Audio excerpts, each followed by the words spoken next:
Hi everyone. Writing tonal counterpoint of more than 5 parts needs little comment if the various rules and techniques of writing for fewer parts have been understood. In this video, therefore, I'll focus on other aspects of contrapuntal writing in denser textures. The basis of the following excerpt from J.S. Bach's B minor Mass is a 7-part texture consisting of the voice and viola parts, which are doubled by the other ensemble instruments.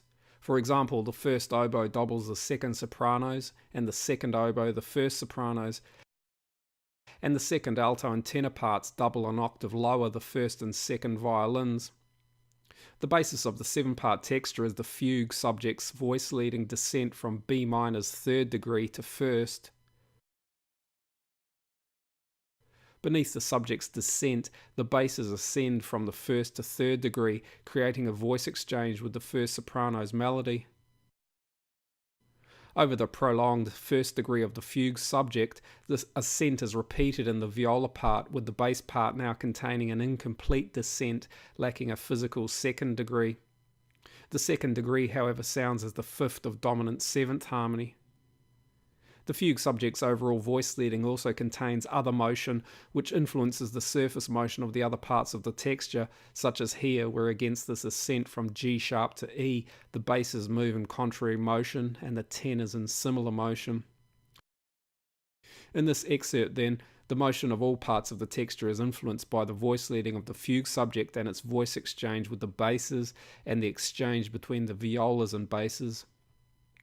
Especially in many denser contrapuntal textures, between two or more locations of the same chord, the melodic contour of each part may emphasize a specific harmonic degree. For example, between these two statements of tonic harmony, the first soprano's contour essentially prolongs B minor's first degree, while the first altos and tenors prolong its fifth, and the second altos its third. The second sopranos essentially move from the fifth to first degree, and as we've already seen, the basses move from the third to first degree. Although it's typically understood that within denser contrapuntal textures, doublings of tendency tones and suspension resolutions are still largely avoided. Bach here doubles the C-sharp resolution of the second alto's 7/6 suspension, with the second soprano's C-sharp sounding an octave higher. In the same bar, however, the 9/8 suspension's resolution is doubled, as is common with this suspension type, only in the bass part. Perhaps Bach's apparent lack of consistency here derives from the location of each suspension.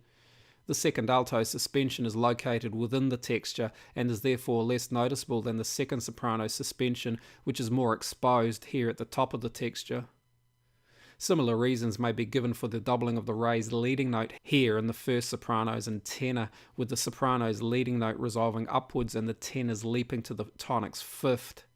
In this instance, along with the leading notes sounding within the overall texture, this 5/1 move lacks the cadential strength of this cadence, where Bach uses only a single leading note resolving up to the tonic's root note.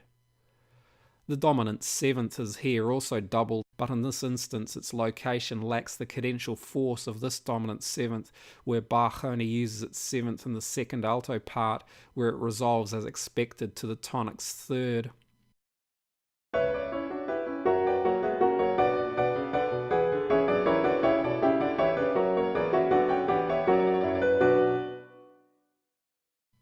I hope you found this useful. Thanks for watching. See you next time.